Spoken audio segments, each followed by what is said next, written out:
वर्षों बाद मित्तल परिवार ने अपने पूर्वजों की परंपरा को पुनर्जीवित करते हुए घर में एक भव्य अर्घ्य शिव पार्वती प्राण प्रतिष्ठा अनुष्ठान कराने का निर्णय लिया था।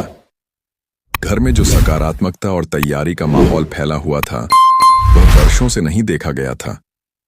आंगन में गेंदे, गुलाब, जूही और कनेर के फूलों की पंखुड़ियां बिछी थीं और हर ओर भगवान शिव का मधुर संगीत सुनाई दे रहा था। दीवारों पर मंद पीली लाइटें निरंतर चमक रही थीं। सुबह से ही माहौल पवित्र और उत्सवमय होकर हर दिल को छू रहा था। इसी वातावरण के बीच राध्या का हृदय श्रद्धा से भरा हुआ था। राध्या परिवार की सबसे चंचल, सबसे भोली और सबसे बहुचर्चित लड़की थी। लोग उसे हंसते खेलते ही देखते थे, लेकिन उसकी भक्ति कितनी सच्ची थी यह कम ही लोग समझते थे। जब मूर्तियां घर पहुंची तो राध्या सबसे पहले वहां पहुंची। उसने शिव पार्वती की मूर्तियों को इतनी कोमलता से छुआ मानो उसके हाथों में फूल हों। उसकी आंखों में एक ही तीव्र इच्छा चमक रही थी कि काश इस बार उसे मूर्ति स्थापना का अवसर दिया जाए। हालांकि दोस्तों, वीडियो में आगे बढ़ने से पहले आप लोगों से एक छोटी सी रिक्वेस्ट है।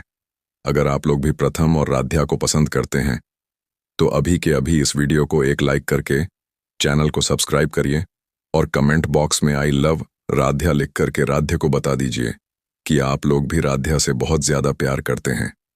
राध्या अपने मन की यह पवित्र इच्छा दबा नहीं पाई और दादी के पास चली गई। दादी परंपराओं में विश्वास रखने वाली, कठोर अनुशासन वाली और अपनी सख्त छवि के लिए जानी जाती थीं। राध्या ने धीरज के साथ कहा कि वह मूर्ति स्थापना करना चाहती है। उसने पूरा विश्वास दिलाया कि वह इस जिम्मेदारी को पूरे मन और श्रद्धा से निभाएगी। दादी ने उसकी ओर देखा और पुराने अनुभवों से भरा अविश्वास उनके चेहरे पर झलकने लगा। उन्होंने बिना किसी विचार के कह दिया कि यह जिम्मेदारी राध्या के बस की बात नहीं है। दादी ने दो टूक कहा कि यह कार्य एकता करेगी, जो घर की बड़ी बहू है, शांत है, संयमित है और जिम्मेदार भी है।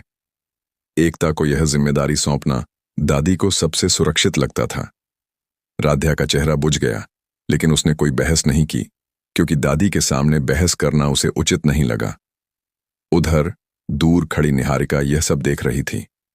निहारिका वह महिला थी जो हमेशा तुलना, जलन और ईर्ष्या में डूबी रहती थी। उसे राध्या की मासूमियत और सबकी उसके प्रति प्रेम स्वीकार नहीं था। उसकी नजर में राध्या को नीचे गिराना ही उसका अधिकार बन चुका था। उसने मन ही मन सोचा कि वह इस मौके को यूं ही नहीं जाने देगी। बस कुछ करने की देर थी ताकि राध्या को सबके सामने बदनाम किया जा सके। जब दादी ने एकता का नाम लिया और स्थापना का दायित्व सौंपा, तभी निहारिका ने एक नाटकीय अंदाज में आकर कहा कि बुलबुल के कमरे का दरवाजा अंदर से बंद है और अंदर से रोने की आवाजें आ रही हैं। बुलबुल एकता की प्यारी बेटी थी। एकता इस बात से इतनी घबरा गई कि उसने बिना सोचे समझे दौड़कर उस ओर जाना चाहा। दौड़ते हुए उसने राध्या की आंखों में देखा। उसे वहां भक्ति, श्रद्धा और कर्तव्य निभाने की सच्ची चाह नजर आई। उसी क्षण एकता ने निर्णय ले लिया। उसने राध्या से कहा कि वह मूर्ति स्थापना कर ले और वह खुद बुलबुल को देखने जा रही है। राध्या ने कंपाते हाथों से जिम्मेदारी स्वीकार कर ली। उसके मन में एक भारीपन था, लेकिन उस भारीपन में गर्व और श्रद्धा दोनों मिश्रित थे। उसने शिव पार्वती की मूर्तियां अपने हाथों से स्थापित की और पूरी लगन से पूजन सामग्री सजाई। पंडित जी ने मंत्रोच्चारण शुरू किया और माहौल शांत और पवित्र हो गया। अब अगला चरण था दीप प्रज्वलन का। राध्या ने दिया उठाया। उसके हाथ हल्के से कांप रहे थे। यह कांपना डर का नहीं बल्कि जिम्मेदारी निभाने के उत्साह का था। लेकिन निहारिका की योजना इससे पहले ही बन चुकी थी। उसने पूजा के आसन के पास एक छोटा लेकिन बहुत तेज आवाज वाला पटाखा रख दिया था, ताकि जैसे ही दिया पास आए विस्फोट हो जाए और सब समझें कि राध्या की गलती है। जैसे ही राध्या ने माचिस की तीली जलाई, पटाखा जोरदार धमाके के साथ फट पड़ा। आवाज इतनी तेज थी कि वहां खड़े लोगों के कान सुन्न हो गए। धुआं फैल गया और कुछ क्षणों के लिए अंधेरा सा छा गया। लोग चीखने लगे, बच्चे रोने लगे और माहौल में अफरा तफरी फैल गई। जब धुआं छौंटा तो नजरें राध्या पर ठहर गईं। उसके हाथ में दिया आधा जला हुआ गिरा पड़ा था। उसका चेहरा डर से सफेद हो चुका था।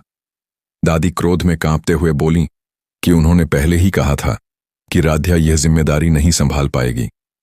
उन्होंने कहा कि राध्या ने पूजा में अपशकुन कर दिया। कोई भी यह